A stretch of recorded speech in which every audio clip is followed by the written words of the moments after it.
फूल सूखकर बिखर गई है मगर सुवास बनी हुई है। तो श्री बाबू वो श्री बाबू थे, आजीवन उन्होंने कभी भी प्राइवेट कार्य के लिए, निजी कार्य के लिए सरकारी न तो वाहन का प्रयोग किया, न किसी भी अपने जाति का बॉडीगार्ड रखा।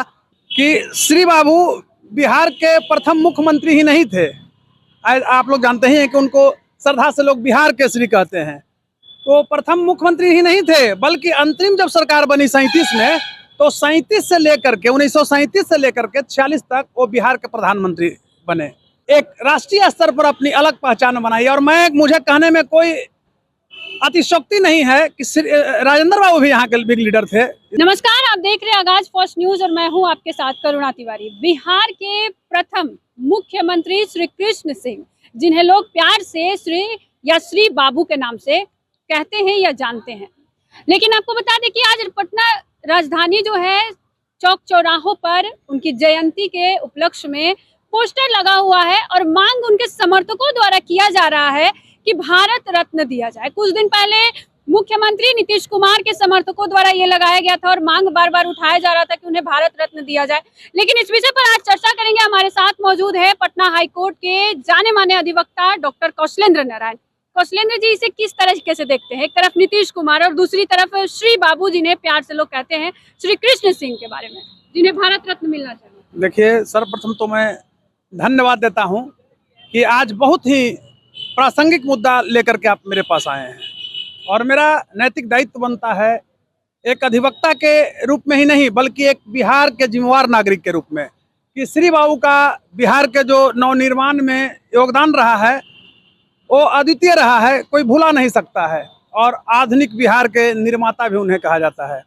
और मैं एक चीज़ आप लोग को बताना चाहता हूं आपके चैनल के माध्यम से कि श्री बाबू बिहार के प्रथम मुख्यमंत्री ही नहीं थे।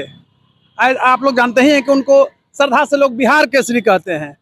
तो प्रथम मुख्यमंत्री ही नहीं थे, बल्कि अंतरिम जब सरकार बनी 37 में, तो 37 से लेकर के 1937 से लेकर के 46 तक वो बिहार के प्रधानमंत्री बने। और जब देश आज़ाद हुआ, एक चुनाव जब हुआ कैबिनेट मिशन योजना के तहत, जब ये हुई, जिसके लॉर्ड पैथिक लॉरेंस, एवी अलेक्जेंडर और स्टैफर्ड क्रिप्स 3 कमेटी बनी थी। तो मैं कहना चाहता हूं कि कमेटी ने जब निर्णय दिया कि अब बिहार में भी और भारत में भी चुनाव हो, तो उस दौरान हुआ कि भाई अब पद स्टेट पर पद हो, मुख्यमंत्री का होना चाहिए। और श्री बाबू 1946 में बिहार के प्रथम मुख्यमंत्री भी बनने का सौभाग्य प्राप्त किए। मैं एक बात आपको पूछना चाहता हूं, आपने बहुत अच्छा सब बोला कि आज पटना के शहरों में हर एक जगह माने होर्डिंग है, चित्र लगाए जा रहे हैं। तो उनके जन्म जयंती पर तो चित्र लगाए जा रहे हैं, लेकिन आज सबसे बड़ा प्रासंगिक चीज है कि श्री बाबू का जो योगदान है आम जनमानस के लिए, किसानों के लिए, मजदूरों के लिए, दबे कुचलों के लिए। और खासकर मैं एक चीज बार बार बोलता हूं कि वकीलों का जो समाज के निर्माण में योगदान है, उतना किसी भी समाज का नहीं योगदान है। क्योंकि अब जितना भी देखिएगा बिहार के प्रसंग में हम लोग बात करते हैं, तो श्री बाबू वकालत से ही अपने राजनीतिक जीवन की शुरुआत किए थे। पहले वकील थे और बहुत अच्छा प्रैक्टिस भी था। और आपको पता होनी चाहिए कि 1887 ईस्वी में उनका आज ही के दिन 21 अक्टूबर को उनका जन्म नवादा जिले के खानुआ में हुआ था। श्री बाबू अपने योग्यता के बल पर, मेहनत के बल पर और कर्तव्य निष्ठा के बल पर एक राष्ट्रीय स्तर पर अपनी अलग पहचान बनाई। और मुझे कहने में कोई अतिशयोक्ति नहीं है कि राजेंद्र बाबू भी यहाँ के बिग लीडर थे, इसमें कहीं कोई दो मत नहीं है। लेकिन आप अनुग्रह बाबू जैसे, जो बिहार के श्री कृष्ण सिंह के साथ काम किया, अनुग्रह बाबू ने ही कहा कि 30 से 40 का जो दशक था वो बिहार में श्री बाबू का दशक था। एक चीज मैं कहना चाहता हूँ, आज जो हमारे बिहार के नेतागण हो हल्ला उड़ाते हैं कि विशेष पैकेज चाहिए, फलाना चाहिए, फलाना चाहिए, तो मैं उनसे पूछना चाहता हूं कि श्री बाबू ने आज़ाद भारत के इतिहास में बरौनी रिफाइनरी दिया, आपको एचईसी दिया हटिया में, बोकारो में स्टील प्लांट दिया। और मैं एक चीज कहना चाहता हूं, गंगोत्री से लेकर के गंगा सागर तक जोड़ने वाला सड़क का निर्माण, जो पुल था मोकामा का राजेंद्र पुल, वो श्री बाबू ने का देन है। और दूसरे रूप में आप देखेंगे भागलपुर विश्वविद्यालय को ले लें, रांची विश्वविद्यालय को ले लें, ये सब श्री बाबू ने बनाया था। फर्टिलाइजर के दृष्टिकोण से सिंदरी में, बरौनी में फर्टिलाइजर दिया, रिफाइनरी के अलावा फर्टिलाइजर दिया, यानी जितना भी नवनिर्माण बिहार का जो हुआ औद्योगिक दृष्टिकोण से, वो बिहार के श्री डॉक्टर श्री कृष्ण सिंह का देन है। और मैं कहना चाहता हूं आपके चैनल के माध्यम से कि श्री बाबू ही एक ऐसा व्यक्ति थे कि जब जेल में बंद थे तो अंग्रेज अफसर ने कहा कि आप माफी मांग लो, मैं आपको छोड़ देता हूं। और उस दौरान एक घटना ऐसी थी कि पटना के पीएमसीएच में उनकी पत्नी भर्ती थी। उन्होंने कहा कि हो ही नहीं सकता है, बड़ा आत्मग्लानि मुझे महसूस होगा कि मैं पत्नी को देखने के लिए और अंग्रेजों से माफी मांगू, यह श्री कृष्ण का नेचर में ही नहीं है। उन्होंने इतना ही किया कि टमटम पर सवार होकर के गए और अपने पत्नी को गंगाजल एक चम्मच लेकर के दिया और बोले कि हम समाज सेवा में लगे हुए हैं, देश के हैं, आप हमको बहुत सहयोग किए हैं और मैं अब जेल में जाता हूं। वहां से टमटम से पटना विश्वविद्यालय, उनको इच्छा हुआ क्या है, थोड़ा रिक्वेस्ट किया कि पटना विश्वविद्यालय को देख लें। पटना विश्वविद्यालय देखते हुए आप पुनः जेल चले जाते हैं। तो वो श्री बाबू का योगदान था। और आप इस रूप में देख सकते हैं कि फूल सूखकर बिखर गई है, फूल सूखकर बिखर गई है मगर सुवास बनी हुई है। तो श्री बाबू वो श्री बाबू थे। आजीवन उन्होंने कभी भी प्राइवेट कार्य के लिए, निजी कार्य के लिए सरकारी न तो वाहन का प्रयोग किया, न किसी भी अपने जाति का बॉडीगार्ड रखा, न अपने जाति का सेक्रेटरी रखा। उनके बॉडीगार्ड में भी मुस्लिम थे, सेक्रेटरी में भी लाला जी थे, झा जी थे, इस तरह की स्थिति थी। सुरेंद्र किशोर जी वरिष्ठ पत्रकार है, जब उनका मैं लेख पढ़ा श्री बाबू के बारे में तो मतलब हमारी आत्मा जो है अंदर से बड़ा ही सजग इस रूप में हुआ और आत्मग्लानि भी महसूस हुआ, दुख भी हुआ, क्षोभ भी हुआ और मौत सी मायूसी आई कि श्री बाबू के लोग ही श्री बाबू को नहीं पहचान दिलाए और पहचान पाए। सबसे बड़ा श्री बाबू वंशवाद का विरोधी थे। बिल्कुल वही अभी मेरा सवाल था कि परिवारवाद को लेकर आज जो इतनी बिहार की राजनीति में गहमा गहमी चल रही है, श्री बाबू इसके कितने समर्थक रहे या कितने विरोधी रहे? जी जी, वहां भी मैं आ रहा हूं। श्री बाबू, मैं स्पष्ट रूप से आपको कहना चाहता हूं, मुझे बोलने में कोई आत्मग्लानि महसूस नहीं होगी, गर्व होगा कि श्री बाबू ने कहा, एक घटना मैं बता रहा हूं, किसी ने कह दिया कि उनके बड़े लड़के का नाम था बद्री शंकर बाबू, कि बद्री शंकर एक मकान बना लिए हैं, जबकि उनको ससुराल से मिला था वो मकान। श्री बाबू अपने दोस्तों से पूछे कि सुनते हैं कि बद्री शंकरा का तो मकान ले लिया है, और आजीवन जब तक जिंदा रहे उस मकान में नहीं गए, जबकि उनको यह स्पष्ट हो गया था कि उनके ससुराल से वह मकान मिला है। तो श्री बाबू, आज के नेता लोग मरते हैं तो उनके लिए बड़े बड़े गाड़ी चाहिए, 10 को 20 को मकान चाहिए, लेकिन श्री बाबू मैं बता रहा हूं कि मरे थे तो मात्र 8,000 रुपया उनके अकाउंट में था, जो कि, और एक प्रसंग आपको मैं बता रहा हूं, दलित उद्धार की जो बात करते हैं कि बाबा अम्बेडकर ने किया, फलाने, उनकी योग्यता को नहीं, वो मतलब उस वर्ग से आते थे, उन्होंने लड़ाई लड़ी, लेकिन श्री बाबू ने जिस हरिजन को अछूत कहा जाता था, दलितों को, अछूतों को न्याय दिलाने के लिए देवघर मंदिर में लेकर के प्रवेश किया। उसमें कितना ब्राह्मणों की लाठी उनके सर पर पड़ी, और जब घर लौटते हैं तो खुद उनके परिवार के लोग उनको निकाल दिए। गुस्सा में अपने परिवार को लेकर एक झोपड़ी बना करके रहने लगे। और यह बात जब एक कांग्रेसी कार्यकर्ता, उस समय महेश बाबू थे, जब उनको पता लगा कि श्री बाबू हरिजन को मंदिर में प्रवेश दिलाने के लिए पीटे गए हैं और उसके चलते गांव से निकाले गए और एक झोपड़ी में रह रहे हैं, तो उन्होंने पूरे परिवार को मुजफ्फरपुर ले जाकर के अपने यहाँ रखा और श्री बाबू को सानिध्य मिला वहां से। और वो बिहार केसरी में क्षमता था कि बिहार केसरी हो गए। मैं इस रूप में आपको कहना चाहूंगा कि जब संविधान सभा का गठन हो रहा था तो बिहार से अगले अव्वल दर्जे के मतलब पंक्ति में श्री कृष्ण सिंह का नाम था।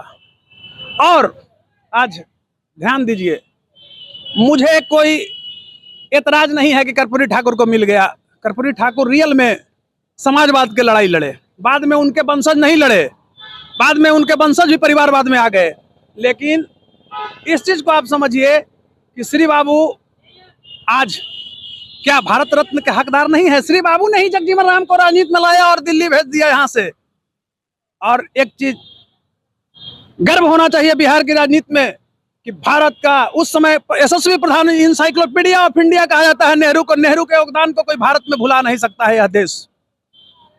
तो अगर गाड़ी तक किसी को छोड़ने आते थे नेहरू जैसा प्रधानमंत्री, तो केवल भारत के जो राजनेता थे कांग्रेसी, उसमें श्री बाबू को ही गाड़ी तक बैठाते थे। मैं एक प्रसंग बता रहा हूँ।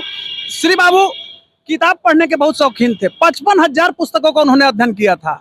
एक घटना है कि नेहरू जी का जो सेक्रेटरी थे, उन्होंने एक पुस्तक दिया श्री बाबू को कि ये आया है, पढ़ ली। जानते थे कि श्री बाबू किताब पढ़ने के शौकीन है। देखिए क्या कल्चर था, क्या सभ्यता थी। श्री बाबू ने कभी नहीं कहा कि हम जो हैं सो ही महान हैं, हम पढ़ लिए हैं। आहिस्ते से किताब को ले लिया और किताब को देखा। धीरे से सेक्रेटरी साहब को कहते हैं यह किसी और को दे दिया जाएगा। 6 महीना पहले हम पढ़ लिए थे पुस्तक को, मेरे पास है। वो श्री बाबू थे। सार्वजनिक जगह पर वो अपने को नहीं दिखाते थे कि मैं इतना कद्दावर हूँ, ये हूँ, वो हूँ। आज श्री बाबू को, वंशजों को एकजुट होना पड़ेगा। श्री बाबू के अनुयायियों को एक होना पड़ेगा और पब्लिक में, दलितों में समझाना पड़ेगा, मुसलमानों में, अल्पसंख्यकों में समझाना पड़ेगा। श्री बाबू के साथ तो ये डायरेक्ट खड़ा था। और आप इस रूप में देखिए कि श्री कृष्ण सिंह ही बिहार के एक ऐसा नेता थे जहां से चुनाव जीतते थे। उनके बिरादरी भूमिहार ब्राह्मणों का मात्र संख्या वहां 3,000 था जहां से वो चुनाव जीतते थे। और कभी भी ऐसे तो क्षेत्र में जाते ही थे, लेकिन जब चुनाव की बारी आती थी तो इंडिया में एकलौता लीडर थे जो वोट मांगने नहीं जाते थे और कहते थे कि अगर जनता हमको पसंद करेगी, कामों को देखेगी, विकास अगर चाहेगी तो हमको वोट देके जिताएगी। आज तो देख रहे हैं कि यहाँ के जो लीडर हैं, आज इतनी राजनीतिक सोचता गिर गई है कि जिसके साथ मुख्यमंत्री बनाते हैं, चाचा भतीजा का भी जो रिलेशन रहता है, कोई पलटू कहता है तो कोई कहता है। इतना राजनीतिक स्तर गिर गया है कि 4 दिन का नौजवान जिसको राजनीति का सूझबूझ नहीं रहता है, वो अपने पिता से भी के उम्र के और मुख्यमंत्री नीतीश जैसे लोगों को कहता है कि नीतीश जी का पुत्र भी पैदा हुआ है, पता नहीं है हमारे मुख्यमंत्री का किसका हुआ है, विधानसभा का। ये रिकॉर्डेड मैं बता रहा हूँ, ये तेजस्वी ने बोले। ये स्तर राजनीति में है। और मैं भाजपा वाले को भी बोल रहा हूँ कि भाजपा जिस बुनियाद से खड़ी हुई थी, भाजपा में भी कल्चर नहीं है। ये झूठ मूठ के जितना प्रचार करती है, तो ऐसे आज बड़ा ही भाव विह्वल का दिन है, गर्व का दिन है कि बिहार के श्री डॉक्टर श्री कृष्ण सिंह का अवतरण दिवस है। तो अवतरण दिवस पर मैं कहना चाहता हूं भाजपाइयों को भी, ये चपंडुसों की जो फौज, अपराधी, गुंडा और भ्रष्टाचारियों को जो लीडरशिप दे दिया है बिहार में, सब निचले तबके के जो चोरी डकैती करता है, दवाई बेच दे रहा है, तो ये लोग को भी संस्कार पैदा होना चाहिए। असंसदीय भाषा का प्रयोग, विरोधी को गिराने के लिए अपोजिशन लीडर के लोग सम्मान नहीं देता है। मैं देखिए, मेरी पहचान रही है बेबाक की, मैं स्पष्ट बोलता हूँ, मुंह देख करके नहीं मैं बोलता हूँ। और एक चीज मैं कहना चाहता हूँ कि श्री बाबू के वंशजों को कि आप एक मत पर आइए। आप कहाँ थे, कहाँ हो गए? जिस श्री कृष्ण सिंह से बिहार की पहचान थी और आप सड़क पर मारे फिर रहे हैं। और इतने साल लग गए उनको भारत रत्न देने में, तो आज डिमांड कर रहे हैं उनके समर्थक। आप नहीं समझते हैं भारत रत्न क्यों मतलब जो है से मिलेगा श्री बाबू को। श्री बाबू के वंशज का हत्यारा ये बृज बिहारी प्रसाद था और वही भाजपा ने उसकी पत्नी को, रमा देवी को, टिकट देकर के एमपी बनाया।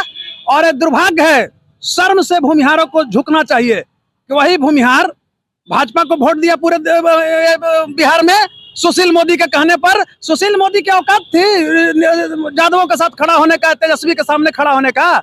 कितना % यादवों का वोट मिलता है भाजपा को? आज भी मैं कह रहा हूं, भूमिहार को आज भी 90% वोट जो है से बीजेपी को जाता है, लेकिन बीजेपी नहीं दिया, दे दिया कर्पूरी ठाकुर को। ठीक है, कर्पूरी ठाकुर उसके लायक हैं, हम उनको सम्मान करते हैं। अगर 10 प्रशंसक होगा उसमें 1 प्रशंसक हम कर्पूरी ठाकुर को हैं, कोई एतराज नहीं है। लेकिन श्री कृष्ण सिंह पहला हकदार थे, कर्पूरी ठाकुर से भी पहला हकदार थे भारत रत्न का। तो कहां से होगा? आपका राजनीतिक धारा बदल गया, आप लड़ने लगे, आप अपना ही में लीडरशिप में लड़ने लगे। आज भूमिहारों का चरित्र जानते हैं क्या हो गया है? अगर कोई उसके समाज का लड़का बढ़ता है, आगे राजनीति में जाना चाहता है, तो बुजुर्ग जो बैठा हुआ है, जिसका प्रोडक्ट मार्केट में नहीं चलने वाला है, वो उसका पैर पकड़ के खींचता है। तो कहने का अभिप्राय मेरा है कि मेरे अंदर बहुत ही दुख है कि जिस श्री कृष्ण सिंह के वंशजों को बृज बिहारी ने ये बताइए, बृज बिहारी की क्या औकात थी मुजफ्फरपुर में हत्या करवाने का? लेकिन कौन लड़ रहे थे? अशोक सम्राट और ऐसे ऐसे लोग लड़ रहे थे और एक दूसरे को मदद कर करके अब भूमिहारों की हत्या हो रही थी। और भूमिहारों के हत्यारा को मैं किसी पर टिप्पणी नहीं कर रहा हूं, बहुत लंबा लोग बोलता है तो उसको अध्ययन करना है। भूमिहार के हत्यारा को और ब्रिज बिहारी और उसके पत्नी को यही भाजपा टिकट देकर 2-3 टर्म जो है से MP बना दिया। उस दिन भूमिहार का स्वाभिमान कहाँ गया था? सुशील मोदी गांव में जाता था, जानता है भूमिहार लोग क्या कहता था? यहाँ कहे आप आ रहे हैं, यहाँ तो सब वोटवे आपको है, वो कहेला आपको सम्मान देगा। कहने का अभिप्राय है कि नीतीश का चाल बिहार में सीखना पड़ेगा। नीतीश जब अगर बीजेपी से हटे, 2 सीट आया राज्यसभा और MLC का सीट, दोनों पर कुर्मी ले लिया। देखिए, एगो शंभू पटेल कितना दिन से भाजपा ही था, शंभू पटेल जी, एगो अनामिका पटेल ले ली MLC। झाल भूमिहार ब्राह्मण जो है ना, वो झाल बजावे भाजपा में बैठ करके, एगो झाल लेकर के अब बजावे झाल। तो ये स्तर गिर रहा है। समाजवाद का रूप होना चाहिए किसी पार्टी को। मैं परिवारवाद का घोर विरोधी हूँ, लेकिन निजी हितों का स्थान पर सामाजिक हितों की प्राथमिकता दी जानी चाहिए। तो आज जो है संकल्प का दिन है और चरित्र का दिन है। तो मैं आज आपके चैनल से थीम जो है मेरा, मैं परिवारवाद का विरोध करता हूं, जातिवाद का विरोध करता हूं, मैं श्री कृष्णवादी हूं। सर्व समाज के लेकर के चलना है और गुंडा मवाली किसी भी जात का हो, उसको तरजीह नहीं मिलना चाहिए, उसको चुनाव हरा देना चाहिए। बढ़िया आदमी कैसे राजनीति करेगा? चाहे वो भूमिहार हो, राजपूत हो, ब्राह्मण हो, कुर्मी हो, कोयरी हो, किसी भी जात, दलित हो, गुंडाओं को हराओ। ये क्या करता है? जेल में जाता है 5 साल तक, ये अपना केस उठवाने के चक्कर में रहता है। पब्लिक का काम क्या करेगा? तो शर्म लगता है कि अच्छा लोग राजनीति में आ नहीं रहे हैं। श्री बाबू कभी अपराधियों को प्रश्न नहीं दिए, कभी नहीं दिए। परिवारवाद के भी घोर विरोधी थे श्री बाबू। कहना है घोर विरोधी थे। एक बार अनुग्रह बाबू ने कहा कि बद्री शंकर चुनाव लड़ेंगे, श्री बाबू ने कहा कि हो ही नहीं सकता है, पहले मैं रिजाइन दे रहा हूँ, आज कैबिनेट से रिजाइन दे रहा हूँ। वो श्री बाबू थे। तो आज श्री बाबू के लोग इस रूप में कहूंगा चपंडुसों की फौज। चपंडू समझते हैं क्या होता है? जिसका कोई अपना वजूद नहीं, इधर उधर कूदते चलता है, खुदकते चलता है। ये हो गया है। कोई इस समाज में आगे जब बढ़ना चाह रहा है, उसका पैर लोग काट रहा है, एक दूसरे का निंदा कर रहा है, वो कटिंग पेस्टिंग में लगा हुआ है, उसका प्रोडक्ट मार्केट में नहीं चलने वाला है, तो यो चाह रहा है कि हम चला देंगे। तो बहुत अच्छा निर्णय हमारा समाज कहीं कहीं लिया है विगत चुनाव में, और वही मैं भविष्य में भी चाहूंगा कि अगर परिवारवाद की रूपरेखा अगर निखरे तो आप चुनाव हराइए। ये सब कुछ नहीं करता है समाज के लिए, लोग परिवार के लिए करता है। श्री बाबू के लिए वो फिक्र ना है। कोनो मार्च किया था जब जयंती आया, जब हमने स्टेटमेंट दिया बिहार में कि श्री कृष्ण के वंशों को कोई भुला नहीं सकता है बिहार में, तब जो है सो ये लोग पीछे से मांग करने लगा कि हमको ये चाहिए। इलेक्शन के समय ये लोग मांग करता है, जब 6 महीना जब इलेक्शन है ना, हम लोग 55 साल 68 साल लड़ रहे हैं, चाहे वो किसी भी जात के लिए, गरीब, दलित, शोषित, वंचित की कोई जाति नहीं है। अब इसको समझिए। और अमीरों की एक अलग जाति है। जब तक मिडिल क्लास डेवलप नहीं करेगा, बिहार का विकास, देश का विकास नहीं हो सकता है। तो आज निर्णय लेते हैं हम श्री बाबू के जन्म दिवस पर, और अगर श्री बाबू की जयंती मनाते हो तो ये निर्णय लो, और नहीं तो शर्मसार होगा समाज में। समाज को पूछना चाहिए कि श्री बाबू तो वंशवाद के प्रबल विरोधी थे, तो आज पहला हम लोग वंशवाद का विरोधी करेंगे, बनेंगे, परिवारवाद का विरोध करेंगे, और जो अच्छे और जोग होंगे उनको राजनीति में जगह मिले। चलिए, अब देखिए, ये थे हमारे साथ पटना हाईकोर्ट के अधिवक्ता डॉक्टर कौशलेंद्र नारायण। आपका क्या कुछ कहना है श्री बाबू को लेकर? आप भी हमारे साथ साझा करें और देखते रहिए आगाज पोस्ट न्यूज़।